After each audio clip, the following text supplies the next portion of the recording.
পুরনো ঢাকার প্রাণকেন্দ্র চকবাজারে অষ্টাদশ শতকের শেষ দিকে বাহারি নকশায় তৈরি হয় জাহাজবাড়ি।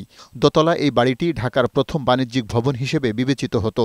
২০১৭ সালে নান্দনিক এই জাহাজবাড়িসহ পুরনো ঢাকার ২২০০টি ঐতিহ্যবাহী ভবন ও স্থাপনা ধ্বংস, পরিবর্তন ও পরিবর্ধনের উপর নিষেধাজ্ঞা দেয় আদালত। কিন্তু সেই আদেশ উপেক্ষা করে ২০১৯ সালের জুন মাসে ঈদের ছুটির রাতে বাড়িটি ভেঙে ফেলে তৎকালীন এমপি হাজী সেলিম। পুরনো ঐতিহ্য ধ্বংস করে সেখানে গড়ে তুলেছেন নিজের সন্তানের নামে বাণিজ্যিক ভবন সুলাইমান টাওয়ার।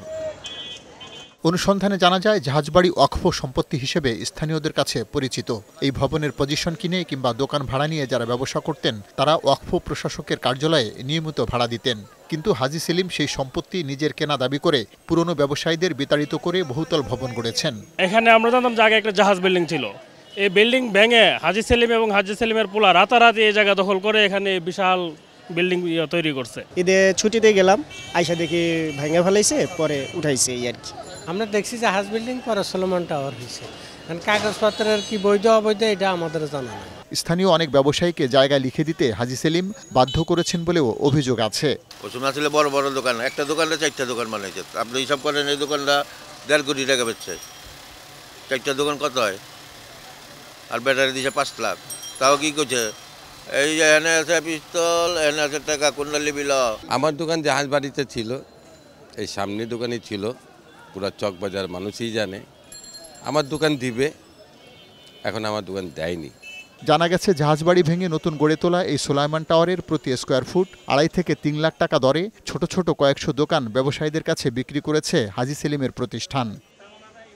লালবাগের কামালবাগে বেড়িবাঁধের পাশে মদিনা ফিলিং স্টেশন, গ্যারেজ ও কারখানা গড়ে উঠেছে সরকারি বধির স্কুলের জায়গায়। অনুসন্ধানে জানা যায়, 1 একর আয়তনের সরকারি এই জায়গাটি 2005 সালে রাষ্ট্রপতির আদেশে তৎকালীন জেলা প্রশাসক ঢাকা বধির স্কুলের জন্য বরাদ্দ দেন। হাজী সেলিমের নজরে পড়া জায়গাটি একাধিকবার বধির স্কুল কর্তৃপক্ষ দখলে নিলেও ক্ষমতার জোরে তা বারবার ছিনিয়ে নেয় হাজী সেলিমের লোকজন। জেলা প্রশাসন জমিটি একে একে 3বার 2005 সাল, 2006 সাল এবং 2007 সালে স্কুল এবং বধির সংস্থার অনুকূলে জমিটি বুঝিয়ে দেন।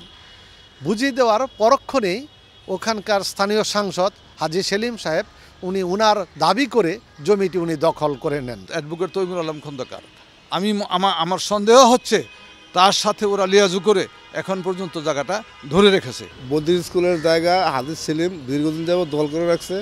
আমরা চাই বধির স্কুল জায়গাটা ফিরে পাক। পুরনো ঢাকায় আরও নানা অপকর্ম আছে হাজী সেলিমের প্রতিষ্ঠান মদিনা গ্রুপের বিরুদ্ধে। জানা গেছে, মদিনা গ্রুপের বর্তমান জেনারেল ম্যানেজার নাজিম জোয়ারদার এসব অপকর্মের হোতা ও ইন্ধনদাতা। এ বিষয়ে কথা বলতে চাইলে তার সাড়া মেলেনি। পুরনো ঢাকায় মদিনা গ্রুপের বিরুদ্ধে আরও অসংখ্য অপকর্মের তথ্য আছে বৈশাখী টেলিভিশনের কাছে।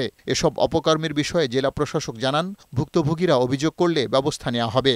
এই ধরনের সম্পত্তিগুলোর আলাদা তালিকা করে ব্যবস্থা নেওয়ার জন্য ইতিমধ্যে সব এসিলেন্টদেরকে নির্দেশনা দেওয়া হয়েছে।